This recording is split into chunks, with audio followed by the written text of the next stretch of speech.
We're going to be starting off with launching a first quick poll, the first of two. And we'd love your participation, so please go ahead and vote. We'll share the answers with you after the first sessions. I'll just read this out for you all.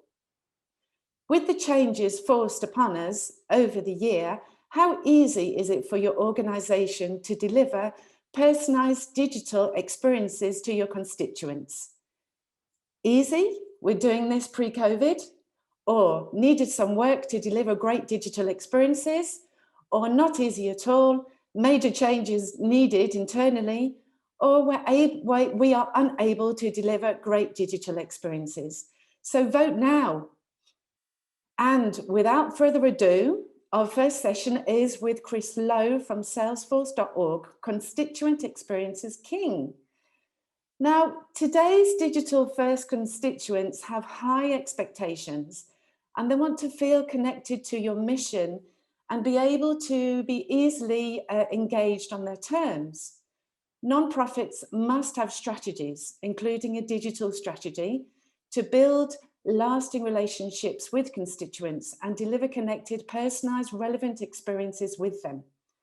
We're going to learn through an interactive walkthrough of a constituent's journey and how you can drive greater engagement with your supporters and show them how they personally make an impact using the channels they prefer to engage on. Chris, with us this morning, will be focusing on creating lifelong relationships with supporters who feel connected with your organisation, gaining an understanding of unknown audiences and convert them to known supporters, the power of journeys to become acquainted with and nurture potential supporters, the role of artificial intelligence in creating great experience, and reporting externally on how your supporters are contributing to mission success. Let's now move over into this session. Good morning and welcome to this session on constituent experience. I just want to make one change before we get started today because I believe the topic of experience is so overused in our industry. It's somewhat lost its impact. So instead, I would like to revise my title to Constituent Relationships Are King. But don't worry, we are still very much going to talk about the E word, but we will just be a little more aware of the broader aims of why we strive for a great experience. For those of you who have not seen my intro video on this session, I'd just like to take the opportunity to introduce myself and welcome you to this virtual presentation. My name is Chris Lowe, I'm a digital engagement consultant here at Salesforce, and it's my pleasure today to show you some of the twists and turns we all have to navigate through to connect with our constituents, build a solid relationship to earn the right to ask for support, with the ultimate aim of creating a truly lifelong donor and supporter who feel personally attached to our organisation. Which brings me on to my first slide. Long-lasting relationships are forged from great experiences. Expectations of our constituents have never been so high. They are surrounded by every type of service and product company who are all competing for their time and share of wallet. You have heard this many times before. Our supporters and members demand that we know them and make their life easier, whilst we try to get across, in a compelling way, the reason they should trust us and believe in us to make a difference in the world. And who is in charge of this seemingly impossible task? Well, the default answer is everyone in your business. We all know that isn't the real answer. A recent survey from Salesforce told us that 79% of marketing professionals say they are responsible for the customer experience. And to be honest, that makes a lot of sense, because marketing own a lot of interactions between your organisation and your constituents. Now let's start at the beginning of the relationship with your constituents. You would have heard this stage of the life cycle called awareness and acquisition, but I'm calling it something a little more personal, creating a connection, because that is what we must do. And herein lies our first challenge of a great experience. Every organisation wants to grow, but organic growth is rarely enough to power the demands of your mission. We need to make new connections. And we start where most organisations do, and that's on social media. Organic content, maybe shared by our most engaged supporters, could create some of those new connections we need. It's always the case with non-profits that our messaging is our best asset here, but it does need to work harder for us. So to really amplify the reach, we turn to paid advertising, because why not? Platforms such as Facebook and Google have such rich data, we can get to who we want with relatively minimal effort. And by promoting content, we connect with these new audiences and drive them to our website, which is the epicenter of our brand messaging and start of the core supporter experience. Now, in our example, this prospective donor is browsing your website anonymously. And because they're unknown, the experience feels kind of static and vanilla. So what we're actually seeing here is a lot of clicking around as she learns a little bit more about us. But that's okay, because every click tells us something new. We give her a unique ID so that we can track her behaviour and build up an understanding of her needs and personalise the channel to adapt in real time. And the reason we do this is that we want to engage in a meaningful way in her moment of need. Now, the use cases for real-time interactions like this are endless. Netflix, Amazon, Spotify learn from your behaviour and adjust the experience to help guide you. They try very successfully to guide your future actions, and this is what we intend to do here. But we can't really make decisions about what to do next without some sort of goal. Our goal in this experience is to convert this unknown person. Everything we know so far suggests this person is interested in us, so we make a real-time decision to change the website banner to a primary call to action for our unknown visitors. In order for us to deliver a great experience, and the reason we do this is that in order to deliver a great experience, we need to start providing more personal channels of engagement. And email is really the gateway to extending this relationship beyond a single channel. And most importantly, converting this person from unknown to a known supporter. I'd just like to jump out of this story to talk to you briefly about real time and where this could sit in your engagement strategy. As I said in the opening of this session, our constituents expect to know them. And interacting in real time helps us think and act in the moment. It's a much more natural response to the immediate behaviours of our constituents. It's no different from you and your friend having a coffee and a conversation. There is no script, but you just respond to one another's questions.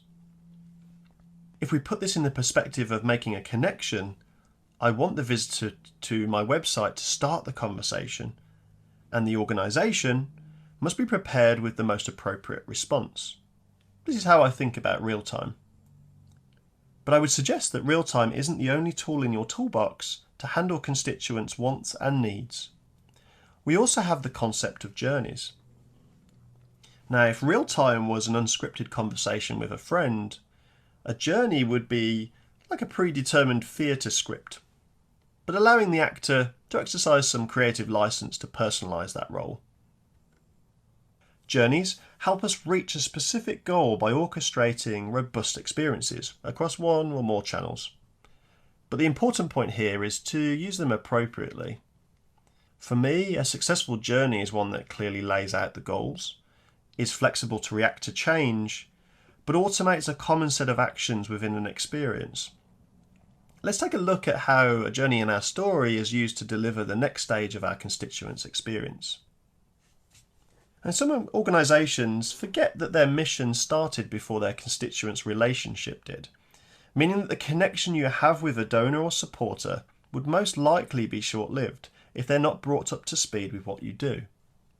Now that we have this known contact and a means of engaging with her that isn't just the website, this is where we need to spend some time nurturing her before we ask for anything. And this can be premeditated because we know our mission better than anyone else. We know the script. It's a perfect scenario for a journey because we want to onboard our supporter in a consistent way so that our relationship starts off on the right foot. This is what we call building the relationship. And our goal here is really to get to know one another. We want to learn what they want, and in return, we will share how we will meet that expectation. And the way we do this is by extending a journey. In this particular journey, I want to make sure I give my constituent control over the way they consume information from my organisation. And the way I do this is by extending an email which gives them the opportunity to provide their interests and opt in other areas of the business. Up until now, we've done a lot of guesswork, which has helped us guide this supporter. But nothing is better than asking your supporter to declare their interests. In this example, we're giving her a frictionless experience and giving her the control. It's such a simple tactic, but really does demonstrate what type of organisation we are: transparent and trustworthy. But how is this information going to drive the rest of the journey? Well, let me show you. I've seen a lot of organisations deliver quite a generic experience when it comes to welcome communications. And that's fine to do so as an initial response. But remember, our constituents expect us to know them, even at this early stage. And given we now have their personal preferences, we must act on that. So if a supporter is interested in training and mentor programs, then we should be tailoring the content to focus on these elements as our primary messaging. So if we take that generic email here and we apply a little bit of artificial intelligence, we can scale the kind of personalization that provides true one-to-one engagement. So in this example specifically, our AI is choosing an appropriate image that matches her preferences, a call to action that may make more sense to her, and even recommending some secondary content that she may be interested in based on her interests. What a great way to get someone engaged with your organization. I just want to pause for one moment to focus on AI, because you will see a few instances of it appearing in this experience. Our latest research shows that there is a huge increase in the application of AI, specifically for marketing, in the last 2 years alone. It's true the technology is becoming standardized, but I think it's equally fair to say that organizations are beginning to trust AI to do some of the tasks that were originally reserved for your data scientists, analysts, or technical marketers. But where in our great experience does AI fit? Some of the most common use cases are shown in this table. But specifically in our story, the organization is using AI to help choose the best channel, detect whether someone is oversaturated with communications, and even select the content for us. Could be a donation, a call to action, a news article, or just a feel-good story to keep them interested. I truly believe AI is going to continue to help us deliver a better experience, and it's something that you should consider in your future strategy. Continuing on in the story, we now have onboarded our prospect donor, and we now should have a mutual understanding as to what each other wants. This is where the hard work pays off as we continue on to the next stage, and this is where we ask for our supporters to actively support us. In this example, the fundraising team is going to run a targeted campaign for a specific program on mentoring. Their goal is obvious: get someone to donate. So having gone to the effort of creating a connection and building a relationship, we can rely on this data to help us better target our supporters. Now, I cannot stress the importance of good segmentation. The effectiveness of our fundraising campaigns is impacted by many things, but something we should be able to control is our known supporters' propensity to make a donation. This data should form the basis to help us control who we ask and how many times we ask. The next stage is actually building a multi-channel campaign.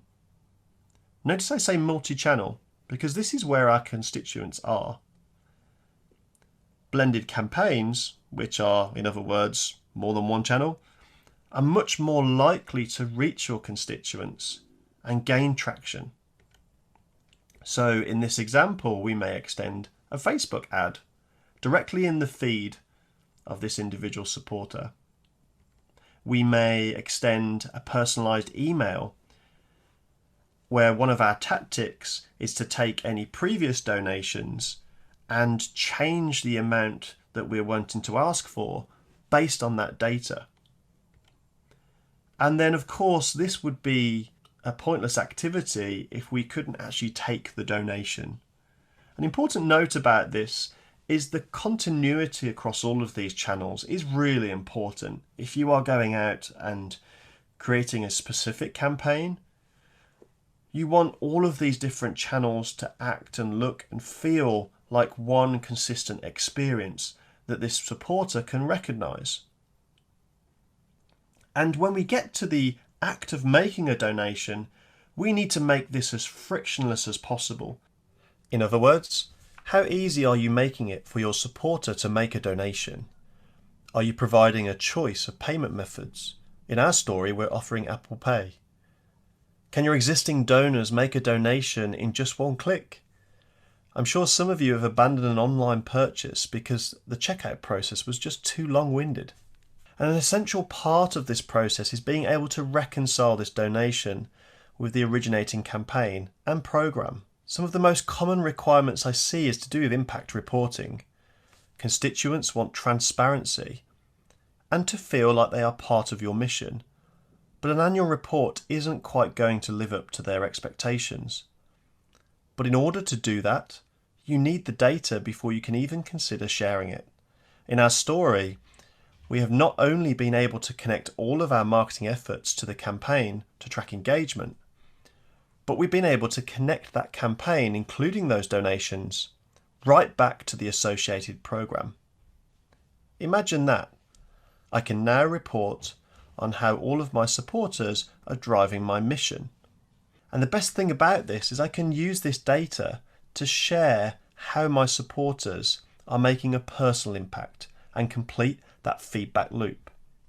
And this is the type of real-time, digitally first experience that brings a constituent much closer to the organisation to embark on the next stage, which we're about to discuss shortly.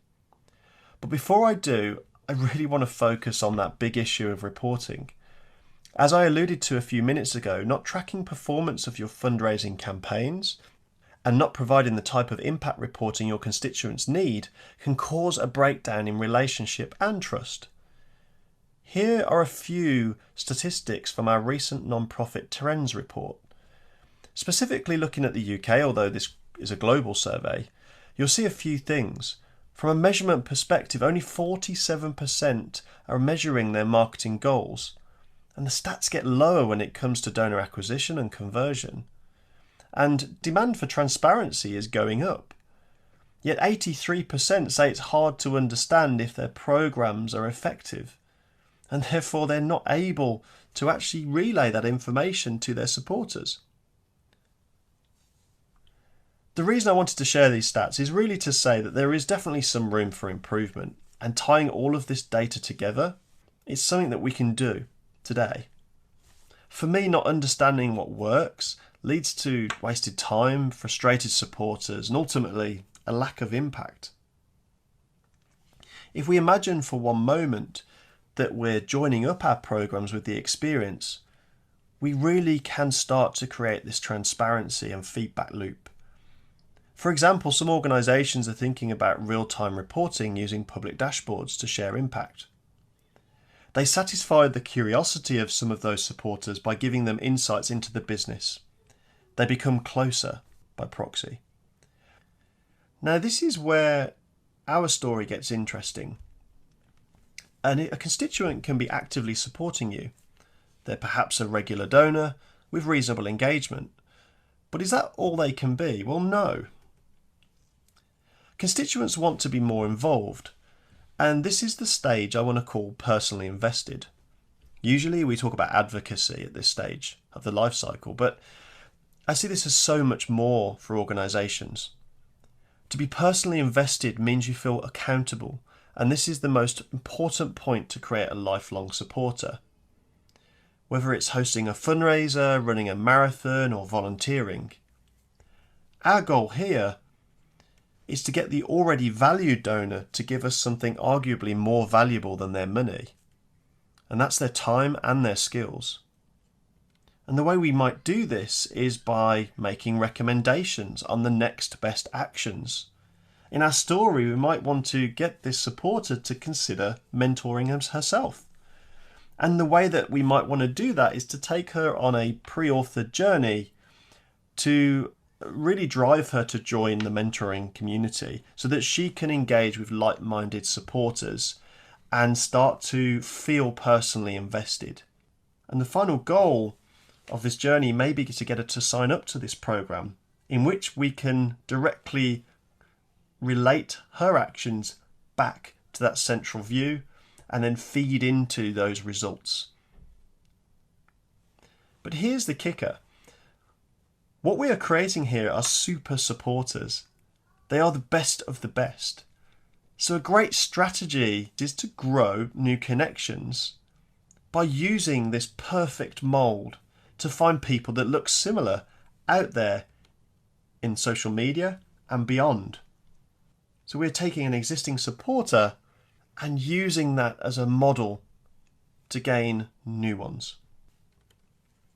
Now, I've shown you a series of moments in time taken from a wide variety of customers I've had the fortune to have spoken to. And it really does show you the supporter's experience across the entire life cycle. One thing you hopefully noticed is that the experience comprised of a series of different tactics, whether that be premeditated journeys, working across multiple channels, personalization, and goal setting. But at the heart of this really is the data and what you do with it. The advances in technology right now should make our capture, unification, interpretation, and activation of that data much easier.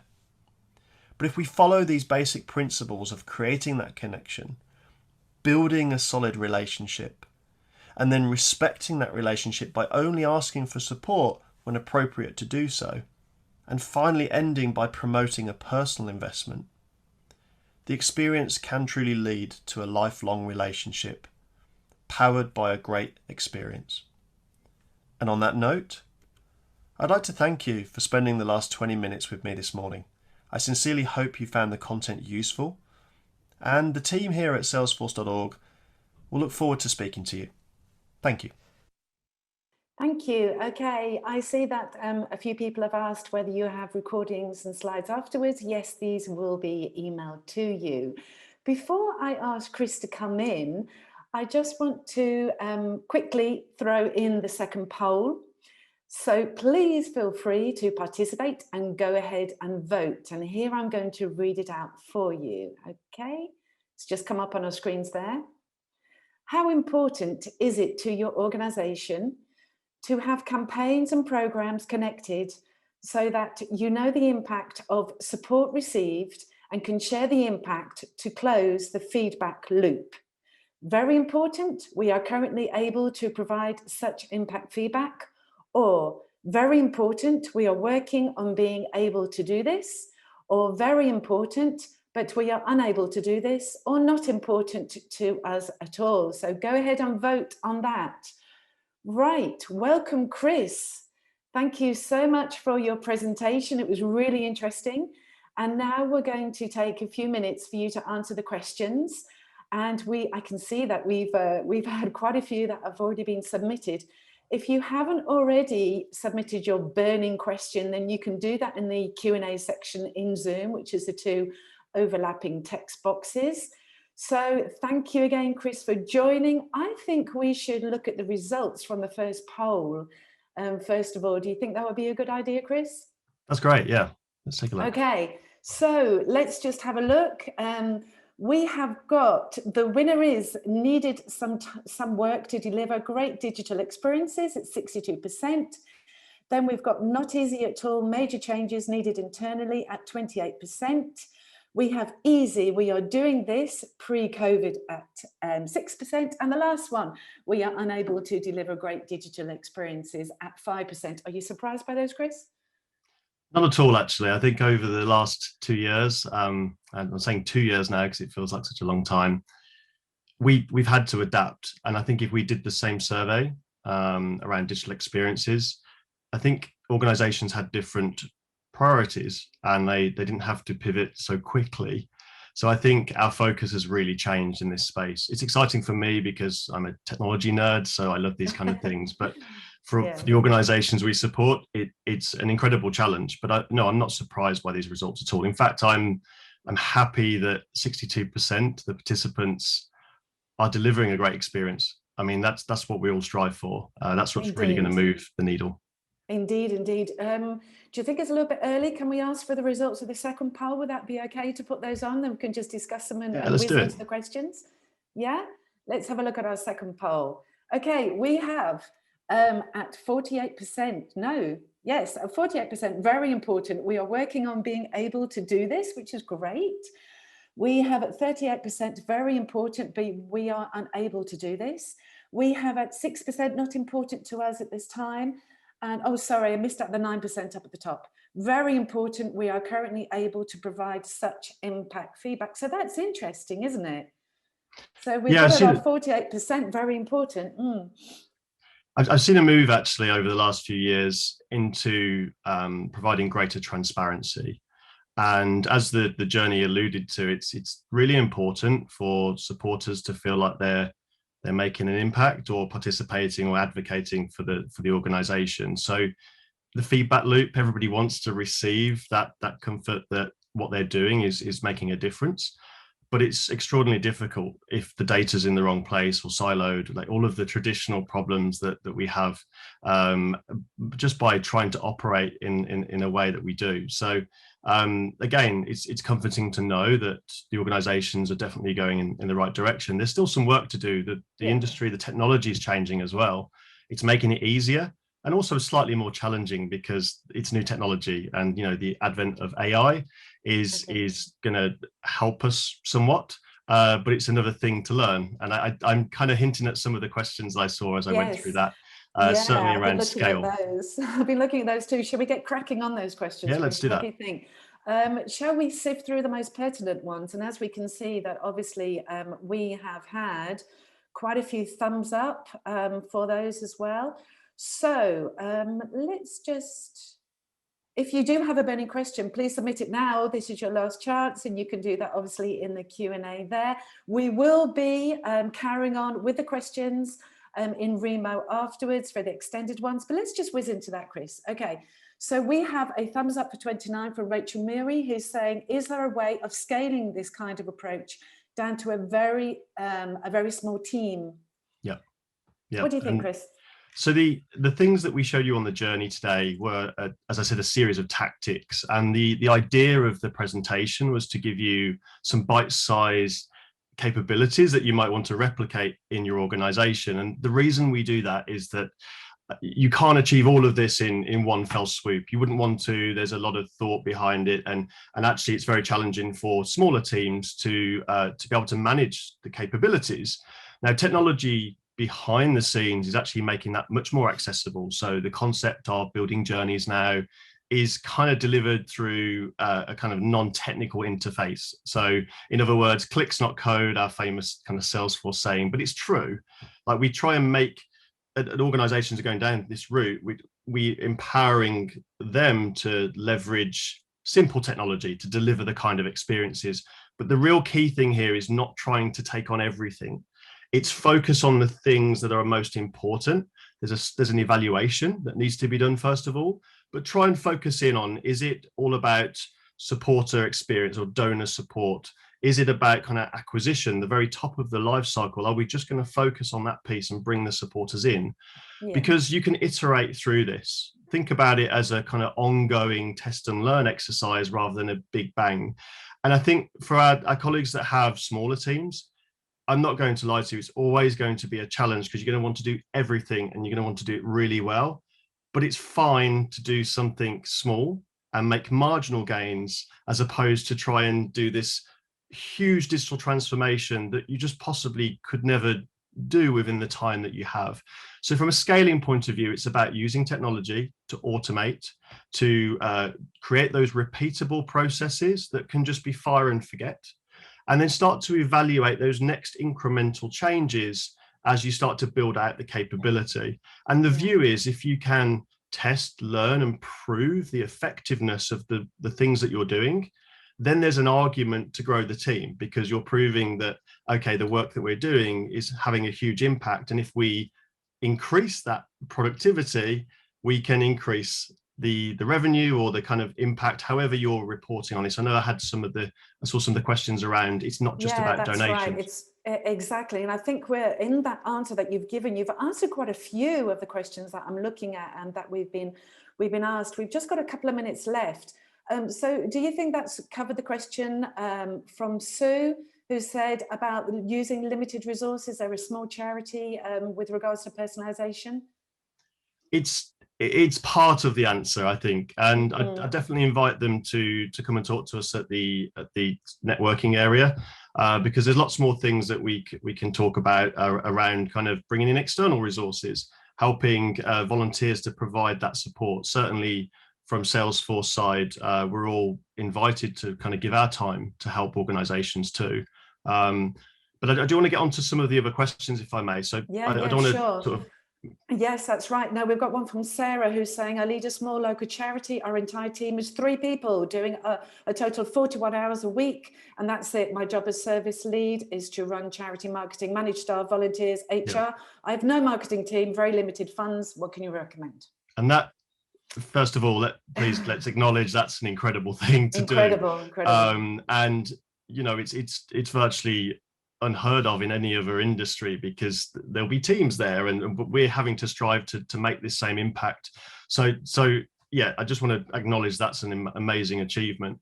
I would say that if you are so overwhelmed with all of the different parts of the organization, there has to be a focus. Please don't look at this as the big picture of that journey. Look at it in those micro moments and what you can impact, because some will have more impact than others. We all want this continuous experience that's beautiful and consistent, and you know, we're responding in the moment of need. But the reality is very different from that at the start. So when we're in a situation where we have small teams, we look to simple technology that's going to make the biggest impact. And as a technology person, I'm drawn to technology, but it's one of 3 parts that actually make the difference. It's people, process, and technology. The 3 the 3 columns of what makes this a success, really. Okay, people, process, technology. That's fine. Okay, Chris, I'm awfully sorry. We're going to have to do a hard stop on this. Please, we've got to bring it to a close. Thank you so much for your presentation and for taking the time to answer those questions. For all of us that are on here now and listening and participating, thank you for taking part in the poll. Really good to have that. We're going to have a break. Please join Chris in remote for the extended Q&A on the table.